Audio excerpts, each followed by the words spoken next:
O nosso projeto Enem Linguagens chega agora à sua aula de número 12 e, como sempre, nós vamos começar aí com uma das questões do Enem, edição 2022, que você está vendo na sua tela, que tem uma imagem, né, verbal e não verbal.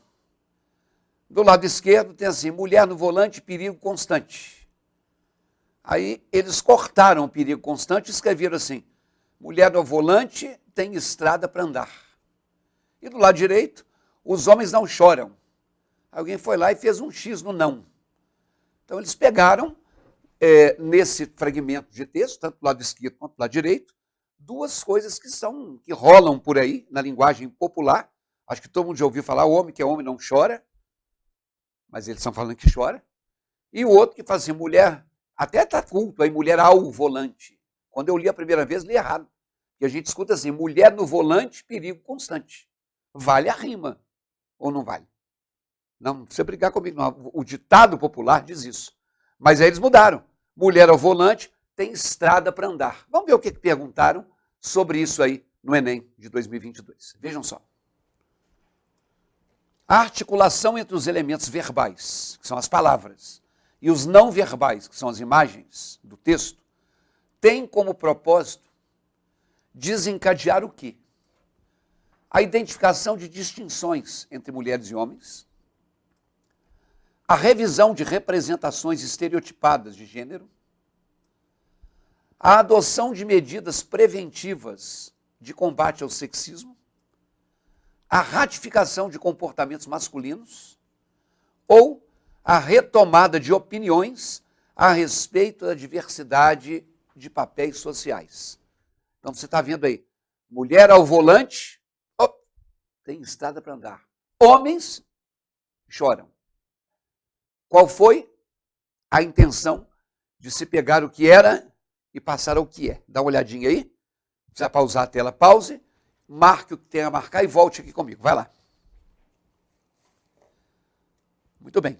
Se você marcou para essa resposta a letra A, você errou.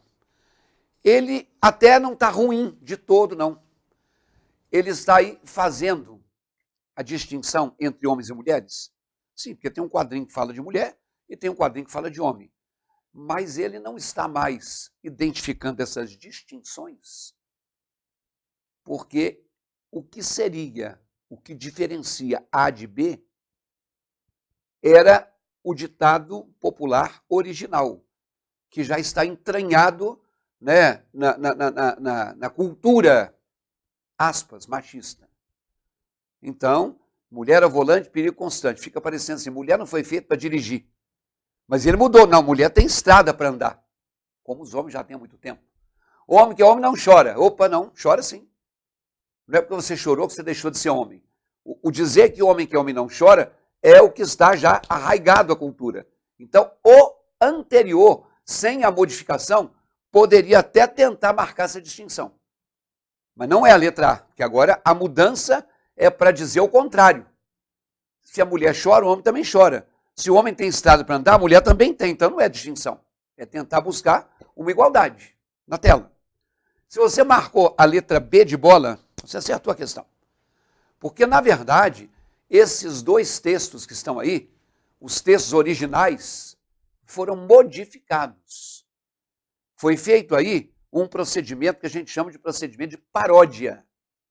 E aí, eu pego a representação estereotipada. O que é um estereótipo? O estereótipo é aquela marca registrada. Nem todo ladrão usa máscara e tem uma camiseta com um número. Mas ladrão de desenho animado, de revistinha em quadrinho, tem. Nem todo ladrão tem um saco nas costas. Hoje tem mala de dinheiro.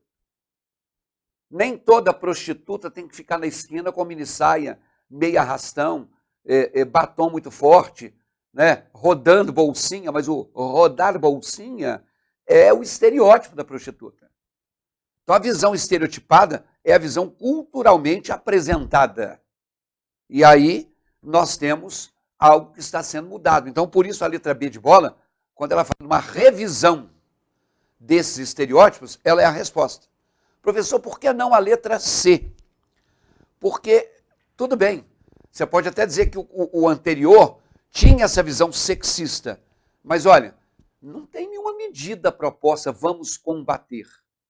Tem só a mudança do ditado popular. Isso não são medidas, isso não são atitudes, não são intenções que a pessoa tem que tomar para mudar. Não, isso é só para a pessoa refletir, ok? Por que não é a letra D de dado? Porque a letra D de dado fala em ratificar. Ratificar é confirmar. Retificar é corrigir. Ela não está ratificando o comportamento masculino, ou machista, ou sexista. Ela está retificando. Ela está corrigindo. Ok? E por que não é na tela a letra E? Porque a letra E, ela fala de retomada de opiniões, não está retomando. Aliás, a letra E é o oposto da letra B. Se eu retomasse as opiniões, eu não estaria revendo as representações estereotipadas. Eu estaria mantendo. E aí não seria uma paródia. Aí seria aquilo que a gente chama de uma paráfrase. E, aliás, eu sempre dou, ao final da resolução da questão, e mais uma vez você veja na tela, ó, essa resposta acertou quem marcou a letra B de bola. Eu sempre dou uma revisão de ordem gramatical. Mas hoje eu vou dar uma relembrada em vocês, relembrada para vocês, melhor dizendo, sobre um procedimento chamado de intertextualidade. E a intertextualidade é algo que é básica para a questão do Enem, porque se todas as questões de linguagens são baseadas em texto, o texto está aqui. Ó. Então, a intertextualidade, ela é definida como um diálogo. Estou escrevendo diálogo entre aspas, porque o diálogo original é uma pessoa falando com outra pessoa. É alguém conversando com alguém. Um texto é uma conversa. Isso é uma maneira figurada de dizer. Então, a intertextualidade é um diálogo que existe entre um texto e outro texto, porque, segundo já dizia Lavoisier, na natureza nada se cria, nada se perde, nada se cria, tudo se transforma. Então, alguém um dia escreve um texto, e quando muito depois, ou pouco depois, ou hoje ainda, qualquer um de nós reescreve o seu próprio texto, esse texto pode tomar como base esse outro. Por exemplo, essa questão foi elaborada em cima dessa relação entre textos. O texto original, do ditado popular, e o texto recriado. Então, há uma relação entre esses dois textos.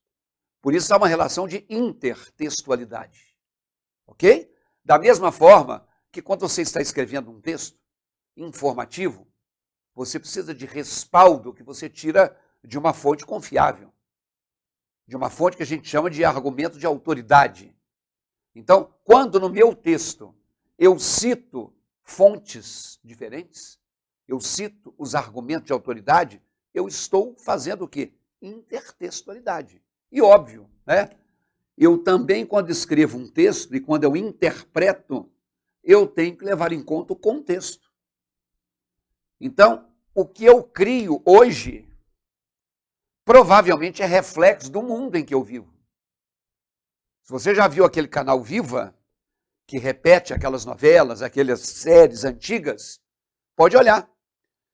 Que antes do episódio ao ar, ou depois, tem um slide dizendo assim, este programa foi feito e reflete o pensamento e os costumes da época em que foi produzido. Para ninguém falar assim, poxa, olha esse episódio do programa Os Trapalhões, isso aqui é machismo, isso é sexismo, isso é homofobia. Porque o humor daquela época, o humor raiz, é o humor que se preocupava exatamente em trabalhar, né, exageradamente, criticamente, zoadamente, se existe o verbo zoar, os estereótipos. Só que hoje isso é politicamente incorreto. Então, a partir de hoje, eu não sei daqui a pouco como você vai poder ter humor mais. Ah, não pode contar piada de judeu.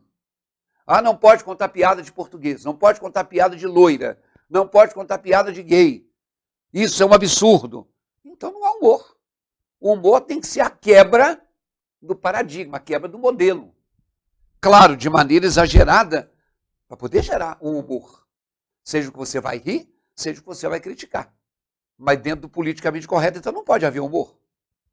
Tá? Então, todas as vezes que você cria um texto, ou você se baseia no contexto, ou você se baseia em outro texto, explícita ou implicitamente. Agora, dentro da intertextualidade, nós temos uma coisa chamada paráfrase, é uma função parafrásica, que consiste em que? A paráfrase consiste na recriação de um texto base. O que é um texto base? É aquele que eu parto, que eu utilizo como ponto de partida. É o meu norte, é o meu rumo, é a minha base. Eu vou me basear nele. Né? Então, é a recriação de um texto base, mantendo-lhe a ideologia. Quer dizer, mantendo a ideologia dele. Por exemplo, quando eu faço um resumo de um livro, eu pego um volume de escrita muito maior e sintetizo. Mas aquela minha síntese, com as minhas próprias palavras, vão ser a representação daquele texto grande, mas eu não posso mudar nada. Eu só tenho que dizer a mesma coisa, do meu jeito, de uma maneira breve. Todo resumo é uma paráfrase. Se alguém assiste a um filme e depois alguém conta para você o filme, ou de modo mais detalhado, ou de modo menos detalhado, se a pessoa contou e ela foi fiel ao que foi dito, ela está fazendo uma paráfrase. Quando você era criança e ouvia a sua tia, a sua mãe, a sua avó, a sua professora da escola, contando, por exemplo, a historinha da Bela Adormecida, cada um a contava do seu jeito, mas a história em si é a mesma. Porque existe também um outro procedimento que se chama paródia, que também é um tipo de intertextualidade, porque a paródia também é a recriação de um texto base. Então, se você sabe, se você conhece aquele texto base, você vai desconfiar que aquele que foi criado em cima dele. Só que, na verdade, a paródia não mantém. É a recriação de um texto base, subvertendo-lhe a ideologia. Eu pego uma coisa que já está consagrada literariamente, culturalmente, filosoficamente, e vou torcer, que é o que essa questão fez. Os textos dessa prova pegam alguma coisa que te vem à mente, você fala assim, gente, eu conheço de algum lugar, olha lá, mulher ao volante, olha comigo, não é perigo constante, você conhecia essa outra. Ou os homens não choram, você conhecia essa outra. Então, quando eu pego o original, corto e modifico, a pessoa que conhece vai falar assim, engraçado, eu conheço de algum lugar, mas está diferente. Então, se está diferente, está subvertido. É, portanto, um procedimento de paródia que foi feito aí. Eles não cobraram o nome, mas há questões do Enem em que se cobra o nome paródia, em que se cobra o nome paráfrase. Ok? Eu falei da Bela Adormecida. Vocês que já viram o filme Malévola, sabem que o filme Malévola foi baseado na Bela Adormecida. Tem a Aurora, tem as três fadas, Flora, Fauna e Primavera, tem a Malévola, só que o filme Malévola é uma narrativa feita pela própria Malévola. Uma coisa é o narrador externo, que caracteriza a Malévola como a mazinha. E o outro é o narrador próprio, porque quem conta a sua própria história vai contar sobre a sua ótica. E se você for observar, a história até um certo ponto é igual. A partir daí, a Malévola vai mostrar que ela não é tão ruim. Porque se o príncipe, na história original, beija a Bela Adormecida e ela acorda, na história da Malévola, ao contrário, o príncipe beija e ela não acorda. Ela só acorda com o beijo da própria Malévola. Então, na verdade, o que é uma forma de sugerir? Ao contrário do que todo mundo pensou, o que eu fiz lá atrás, joguei essa praga, que ela ia morrer, que ela ia furar o dedo, eu fiz porque eu gostava e fiquei muito chateada porque eu não fui convidada para a festa. Então, é uma maneira de suavizar a maldade da Malévola. Então, na verdade, se subverter o original é de intenção de paródia. Outra coisa que eu quero acrescentar é que quando um texto é uma paródia, ele tem a seguinte intenção: humor. Só que eu quero que você se lembre que algumas vezes na escola, quando alguém falou assim, qual é o fragmento, qual é a passagem, qual é o quadrinho responsável pelo humor do texto? Você fala assim, gente, mas eu não achei graça nenhuma. É porque o humor não precisa ser de você ri. Pode. O humor pode ser alguma coisa da qual você ache graça, aquilo que é risível, do qual você ri, mas o humor pode ser apenas onde existe uma ironia, aí já é um humor mais implícito, se eu estou sendo irônico, eu estou questionando a base. Ou pode ser apenas o que tem um senso crítico, mesmo que a aparência seja séria. E, portanto, isso aqui tem uma palavra mais técnica, que é dessacralização. Não é pegar o que é sagrado e tornar profano, não, tá?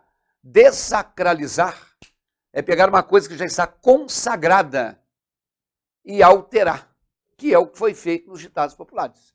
Eles pegaram 2 ditados populares consagrados e subverteram quando eles inverteram essa ordem. Por exemplo, quando você faz a sua redação do Enem, você geralmente faz a intertextualidade apresentando os argumentos de autoridade de outras pessoas, que são, obviamente, autoridades no assunto. E muitas vezes você faz a citação direta. Então, quando você cita o que alguém disse, você está citando, você está fazendo uma citação, que inclusive deve ser feita entre aspas. Mas se você respalda seu texto e fala de acordo com o que afirmou Bauman, os relacionamentos humanos têm uma liquidez, você está fazendo uma paráfrase. Você está pegando como texto base um filósofo chamado Bauman e está usando esse filósofo para compor o seu texto, mas você tem que manter a ideologia. Quando você quer falar da modernidade líquida, das coisas que se diluem, daquilo que não tem uma rigidez, uma fixação, uma perenidade, você está mostrando que as coisas cada vez se tornam mais fluidas. Mas não foi você que falou isso. Se você sabe que tem um cara chamado Bauman que fez, você vai fazer uma paráfrase. É até melhor do que você citar na íntegra, porque às vezes você cita na íntegra e você acaba se confundindo. Então, claro que o processo de intertextualidade é um processo importante. Por isso que hoje eu fiz essa breve exposição da distinção entre paródia e paráfrase. E na próxima aula estaremos de volta com o nosso curso de linguagens.